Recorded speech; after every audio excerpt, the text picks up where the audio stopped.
বাড়িতে চিনির জিনিস রাখাই যেন সর্বনাশ।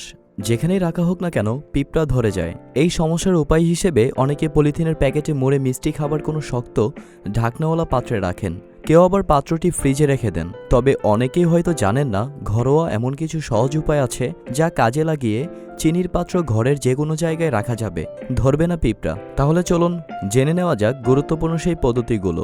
লেবুর খোসা। চিনি বা খাবারের গন্ধ যেমন পিঁপড়াকে আকৃষ্ট করে, তেমনই কিছু গন্ধ এমনও রয়েছে যেগুলো এই প্রাণী মোটেও সহ্য করতে পারে না, যেমন লেবুর খোসা।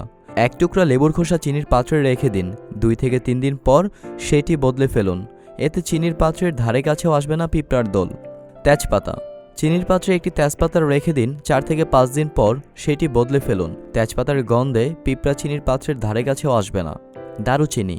দারুচিনির গন্ধ পিঁপড়া মোটেই সহ্য করতে পারে না, তাই মাঝারি মাপের 2-1টা দারুচিনির টুকরো চিনির পাত্রে রেখে দিন। দারুচিনির গন্ধে চিনির পাত্রের ধারে কাছেও আসবে না পিঁপড়ার দল। লবঙ্গ। চিনির পাত্রে 1টি বা 2টি লবঙ্গ রেখে দিন, 4 থেকে 5 দিন পর সেটি বদলে ফেলুন। লবঙ্গর গন্ধে পিঁপড়া চিনির পাত্রে ধরবে না।